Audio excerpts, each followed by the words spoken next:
Oi, hoje é resenha do conto Sem Olhos, escrito por Machado de Assis, aqui da coletânea Medo Imortal, Academia Sobrenatural Brasileira de Letras, dentro do projeto Mês do Terror, edição 2023. O chá foi servido na saleta das palestras íntimas às 4 visitas do casal Vasconcelos.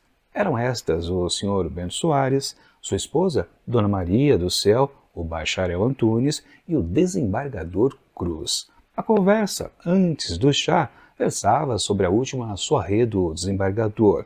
Quando o criado entrou, passaram a tratar da morte de um conhecido, depois das almas do outro mundo, de contos de bruxas, finalmente de lobisomem e das abusões dos índios. Assim começa Sem Olhos, escrito por Machado de Assis, que conta a história não especificamente de todo esse povo aqui, as 4 visitas e o casal proprietário ali daquela casa.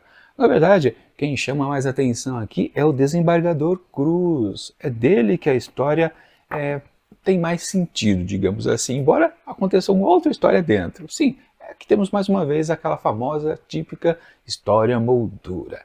E eu tenho que enrolar um pouquinho para vocês aqui na introdução dessa história, porque, de fato, a narrativa em si, ela começa depois de muitas páginas seguidas do começo da história. É um negócio complicado. Mas, de qualquer forma, vocês perceberam pela abertura do texto que o papo é sobre coisas sinistras, sombrias. Exatamente no vai e vem de tanta conversa nessa linha, surge aquela questão: fantasmas existem ou não existem? A maioria do pessoal ali tem o pé em dizer, claro que fantasma não existe, é apenas uma invencionice, né? Por exemplo, quem tem medo de alguma coisa é que passa a sentir, por exemplo, medo também, né, por tabela, e acreditar que fantasmas existem. Pois é, né? Se você tem medo de que ele possa existir, então eles existem. Mais ou menos isso, né? Todo mundo diz que não, eles não existem. Mas o desembargador Cruz, ele afirma categoricamente que ele mesmo achava que não existiam fantasmas. Ele era uma pessoa que não tinha medo de nada, mas ele teve uma experiência no passado que serviu para ele como uma condição de passar a acreditar de uma maneira quase que impossível de dizer não, fantasmas não existem. A história vai por aí. Só que a história, de fato, demora a acontecer, porque ele precisa, para convencer todos os seus amigos, a contar um caos de um certo Damasceno, que um dia foi vizinho dele, na época que ele, o desembargador, era apenas um estudante ainda de direito, umas férias que ele passou então no Rio de Janeiro. Ele acabou conhecendo esse tal Damasceno, o seu vizinho de cima, um sujeito franzino de 40 anos de idade, mas que estava tão acabado da vida que parecia ter 50. Um sujeito completamente pirado da cabeça, né? Veio com um papo a respeito de interpretação de uma passagem da Bíblia que levantava questões filosóficas. Depois ele começou a versar sobre a lua ser apenas uma ilusão no céu. Uma grande de um maluco. Mas o desembargador aqui, Cruz, ele ficou interessado no sujeito. Ele pensou até, cara, isso é um típico caso do esquisitão que vale um conto, né, um texto lá no jornal da Faculdade de Direito, né? Então ele voltou até a se encontrar com o malucão justamente para isso, não acreditando no que ele estava falando, né? Afinal de contas, ele parecia apenas ser um maluco. Mas conversa vem, conversa vai, o sujeito acaba um dia ficando adoentado, quase à beira da morte, e este acaba confidenciando o Damasceno para, então, o desembargador, né? Quer dizer, naquela época era apenas estudante de direito, né? Que ele sim, ele teve uma certa paixão, e o que acabou tornando tudo a perder foi exatamente apenas trocas de olhares. Interessante, ou pelo menos curioso. E foi por aí que ele foi cavando essa história. Mas eu não vou dar outro detalhe não, porque senão estraga a experiência de quem ainda pretende ler este conto. Minha avaliação do texto. Vocês perceberam, eu tive que enrolar bastante aqui na introdução do vídeo, justamente porque dar detalhes a respeito desse conto do Machadão é complicado. Você acaba vendendo o peixe demais e meio que você acaba esbarrando em até um certo spoiler também que nós temos por aqui, talvez muita gente não tenha percebido. Mas sim, é uma história que demora para acontecer. Na verdade, este texto do Machado aqui, ele é super extenso. Se eu não me engano, ele tem 20 páginas. Deixa eu só confirmar aqui no sumário. Ele começa lá pela página 45, não, começa na página 63 e acaba no 83. Basicamente 20 ou 18 páginas por aí. É uma história longa e, de fato, durante muito tempo, a gente fica se perguntando, né? Caramba, a história não começa. Sim, há um clima tenso, há uma proposta de, claro, uma narrativa que começa a se encaixar na proposta desta coletânea, apenas histórias sombrias. Você entende, tá? Estão discutindo sobre fantasmas, mas discutir é pouco. Quando entra a história, então, lá do Damasceno, aquele malucão, que aos poucos também ele passa a contar a sua história de vida, quando foi apaixonado um dia por uma certa Formosa, você também começa a achar que, caramba, a história não começa. E, de fato, nada vai para frente por aqui durante muito, mas muito tempo. Praticamente apenas na metade da narrativa é que a coisa ganha um espírito assim mais sombrio de fato. No começo, praticamente, na primeira metade, apenas uma certa proposta. Depois, na segunda metade, a gente pode dizer que sim, tá, a coisa começa a ficar da esquisita. Mas muito mais antes, o clima era mantido justamente pelo esse maluco, que no final das contas, a maluquice em si do sujeito, do Damasceno, que eu expus no comecinho do vídeo, apenas você fica tirando um sarro deste personagem, nada mais. E no fundo, a seriedade, o que você quer ver aqui, a parte sombria, demora tanto a chegar que você fica até arrependido. Mas é verdade que o texto, quando ele ganha assim o seu status de uma história macabra, ela se transforma, ela sai de um terror psicológico que até então ela estava tentando alcançar, às vezes escorregava, caía numa certa pilhéria, mas, enfim, havia um terror psicológico em todo o conjunto da primeira metade do texto. Da segunda metade em diante, a gente pode considerar que, sim, o terror psicológico ele vai começando a ficar um pouco gore. E aí você começa até a matar a charada num certo sentido. Porque sim, temos aqui a questão de um sujeito, né, que começa a defender uma donzela alheia. Na verdade, essa mulher para quem ele ficou caído de paixão, ela era casada com um outro cidadão que também era um médico. Esse tal Damasceno é um médico, né? Esse sujeito com o qual a sua paixão era casada também era um médico. Digamos que eles tinham uma certa proximidade, né, profissional por causa disso, mas enfim, até não importa muito para falar a verdade. O que vale é que ele se apaixona pela mulher do outro médico, do colega de profissão, e esse é o problema. E digamos que ele acaba descobrindo, e é aí que tudo vira uma história de terror. E nesse ponto que eu preciso dizer para vocês que eu preciso contar o final da história, né? Porque basicamente quando a história se complica, ela já chega ao seu final. E com o agravante do spoiler, então, aí não sei mesmo o que poder comentar sem confessar o que é a história. Portanto, se você não quer saber como a história termina, porque você ainda quer realmente ler este conto, aliás, se você quer ler o livro, eu deixo aqui na descrição do vídeo um link da Amazon para você poder adquirir e também ajudar o canal se você fizer a compra através desse link. Portanto, se você não quer saber como a história termina, dá uma olhada aqui na minutagem dos capítulos e pula lá para a parte onde eu faço a avaliação do texto atribuindo uma certa nota, porque agora eu vou começar os spoilers. E a primeira coisa que a gente pode dizer a respeito de spoilers é exatamente o quê? O título da história. Qual é? Sem olhos. Em vários momentos do texto você percebe que o Machado ele se vale da marcação de que personagens trocam olhares. Por exemplo, né, quem conta a história que o desembargador Cruz, enquanto fora jovem, se apaixonou também por uma donzela, eles trocavam olhares. No começo da narrativa também há uma troca de olhares entre aquelas visitas ali do casal Vasconcelos. Isso é importante até no desfecho da narrativa, mas o que vale é que sim, o Machado fala sobre olhos aqui e acolá. E vamos confessar uma coisa, muitas vezes quando a gente está lendo um texto, um conto, mas ainda talvez nos romances, mas acho que é mais em contos, sabe que a gente acaba esquecendo o título da história e numa certa oportunidade, um detalhe ali da narrativa, a gente fala, é mesmo, o título do conto é tal. Aqui, quando eu estava lendo todo esse texto enorme, que acabava não tendo muito sentido, eu esqueci o título do conto.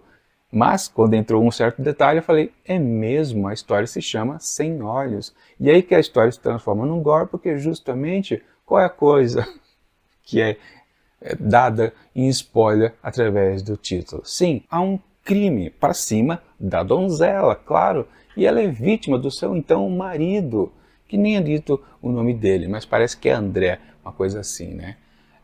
Antigamente, né, se fazia muito isso, né, fazia um certo charme do nome de alguns personagens, né? E, enfim, também não importa. O que vale é que o tal marido pegou a mulher traindo ele por troca de olhares. Ele estava trocando olhares, a mulher dele, que é Lucinda, se eu não me engano o nome dela, estava trocando olhares com o protagonista aqui da história, né, o desembargador, então o jovem Cruz. Assim, ele só suspeitou que ele estava sendo, né, traído pela esposa por troca de olhares com aquele outro médico. O que ele fez? Ele se vingou da esposa, tirando exatamente o contato que os amantes, então amantes, estavam fazendo. O máximo que eles podiam fazer, né? A troca de olhares, né?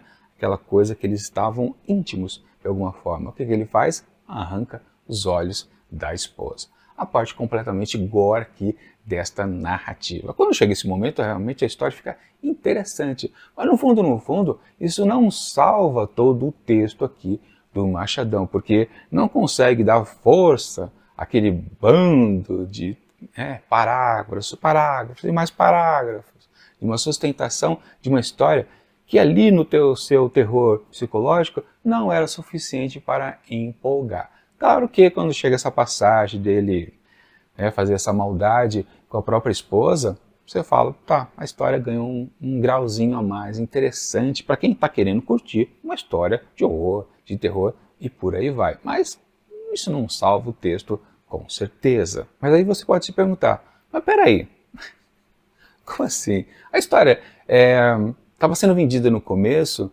como uma coisa sobre fantasma, né? Ou seja, uma coisa sobrenatural. Porque a história tem se tornado algo macabro, mas por questões de maldade humana. Mas e o lado sobrenatural que era dito no começo? Bom, exatamente isso, porque o estudante de direito, o Cruz, ele ficou completamente impressionado com a maldade que o sujeito havia feito com a sua amada. E no fundo, quando ela acabou falecendo, ele passou a enxergar ela como um fantasma, tempos depois. Tá, ok, a história então se conecta com a parte inicial. Mas no fundo, a questão é que a história termina de um jeito que a gente pode até dizer, de novo Machado, ele faz a mesma coisa praticamente que ele fez nos dois contos que a gente já analisou por aqui. Ele meio que faz um término que a gente fica pensando, não, e tudo não passou de um sonho ou é apenas uma enganação do autor? Pode ser que sim, pode ser que não. Porque essa história se encerra basicamente com o protagonista, né, que é o desembargador Cruz, descobrindo, lá naquela época ele ainda era jovem, né, depois de todo o perrengue que ele acabou alcançando então, com aquela história narrada por Damasceno, que tudo não passava de uma maluquice. Lembrando, o Damasceno era um maluco, ele sempre foi apresentado como um maluco desde o começo aqui desta história. Ou seja, ele vai fazer uma pesquisa, lembrando, né, que ele ficou interessado pelo maluco do Damasceno porque ele queria escrever algum texto no jornal da Faculdade de Direito. Pois bem, quando ele efetivamente foi começar a escrever o texto, ele foi fazer a pesquisa, né? Claro, a situação correta, né? Hoje em dia não se faz mais pesquisa de nada, né? Quando ele fez pesquisa, ele descobriu que o Damasceno ele nunca esteve na Bahia, onde todos os eventos narrados aqui nessa história aconteceram. E a Mossoira, a origem de toda a narrativa, também ela não era a pessoa que era dita por Damasceno. Ou seja, no fundo, você pode considerar essa história aqui, mais uma vez, Machado como "e tudo não passou de um sonho". Embora a gente possa combinar que esta maluquice, ela de, digamos, enganar a pessoa que está te ajudando no momento de enfermidade, tem até sentido com o que é dito no começo. Lembra que o maluco ele falava sobre a ilusão da lua lá no céu escuro? No fundo, o que ele fez com o amigo, o vizinho, no fundo, ele provocou uma ilusão. Ou seja, a questão então dos fantasmas existem ou não, depende. Se você, na verdade, você não precisa ter medo do fantasma para eles existirem. Na verdade, você só precisa acreditar que eles existem. Pois é. E no finalzinho aqui que eu posso dizer um certo spoiler que há uma coisa que acontece no começo da narrativa aqui, que é exatamente entre os convidados ali do casal Vasconcelos, que você percebe que há uma troca de olhares. E no final ela é confirmada de uma maneira bem sutil no último parágrafo do texto e você pode pensar, essa história do maluco não existiu, era uma maluquice dele, mas eu acho que agora ela pode existir. É um truquezinho que o Machado também coloca no encerramento do seu texto, que deixa tudo isso aqui até interessante de uma certa forma. Mas, de novo, não salva o texto. É um texto longo que ficou devendo em muitos momentos se encaixar aqui nessa coletânea. Depois de um certo tempo, sim, há uma certa conexão e tudo se salva. Mas, de qualquer forma, é um texto titubeante, digamos assim. Portanto, para Sem Olhos, escrito por Machado de Assis, eu atribuo apenas 4 asteriscos. Digamos que ficou devendo um pouco ou bastante sobre uma certa ótica de muitos leitores. Bom, vamos agora, amanhã, para o próximo e último texto do Machadão aqui nesta coletânea, que será A Causa Secreta, que me parece é o melhor texto do Machadão por aqui. Quer dizer, dos que eu vou ler, porque na verdade o texto seguinte aqui da publicação é Pai contra Mãe, mas eu já li este conto lá no comecinho do canal e tem uma resenha aqui que é um dos clássicos do Inventário de Livros. Eu vou até deixar o link aqui em cima para você conferir o que eu tenho a dizer a respeito de Pai contra Mãe. Claro que quem for adquirir o livro vai poder ler esse conto também e conferir comigo as minhas opiniões. Falando nisso, né, eu fiquei atrasado aqui na publicação desses vídeos resenhas e agora, em vez de ser às segundas, quartas e sextas-feiras que eu vou publicá-los, na verdade vai ser diariamente até poder caber aqui no finalzinho de outubro. A vida é complicada pra gente, a gente sempre tem surpresas que a gente não gosta e vários aconteceram nos últimos dias aqui pra mim. Enfim, acho que vocês conseguem entender exatamente do que se trata, né? Acontece. Enfim, bom, a partir de agora, todo dia a gente continua a conferir os últimos contos aqui de Medo Imortal. Mas enquanto o próximo vídeo não chega, eu deixo aqui do lado dicas de outras resenhas também que já apareceram aqui no Mês do Terror. E tchau!